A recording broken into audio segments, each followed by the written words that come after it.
BJP Mahila Morcha Nattika panchayat കമ്മിറ്റിയുടെ നേതൃത്വത്തിൽ മഹിളാ സംഗമം നടത്തി. നാട്ടിക SN ഹാളിൽ നടന്ന സംഗമം ഹിന്ദു ഐക്യവേദി സംസ്ഥാന രക്ഷാധികാരി ശശികല ടീച്ചർ ഉദ്ഘാടനം ചെയ്തു.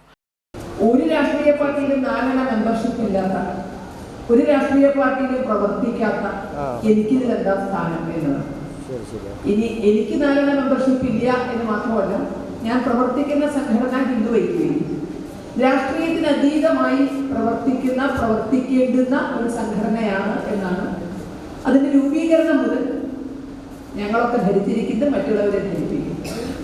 അപ്പൊ തീർച്ചയായിട്ടും ഇവിടെ ഒരു ഔട്ട്സൈഡർ ആണോ എന്നുള്ളൊരു തോന്നൽ എൻ്റെ മനസ്സിലുണ്ട്.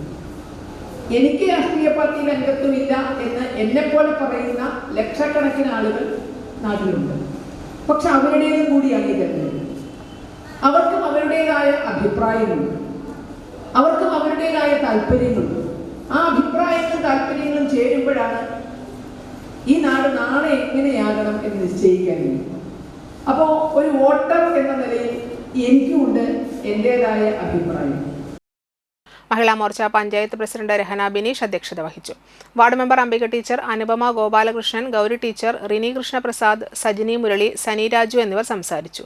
മികച്ച അധ്യാപികയ്ക്കുള്ള സംസ്ഥാന സർക്കാർ അവാർഡ് ലഭിച്ച ശലഭ ടീച്ചർ, നാട്ടിക പഞ്ചായത്തിൽ നിന്ന് റിപ്പബ്ലിക് ദിന പരേഡിൽ പങ്കെടുത്ത വിദ്യാർത്ഥികളായ ദേവപ്രിയ, ശ്രീരാം രഞ്ജൻ എന്നിവരെ യോഗത്തിൽ വെച്ച് അനുമോദിച്ചു.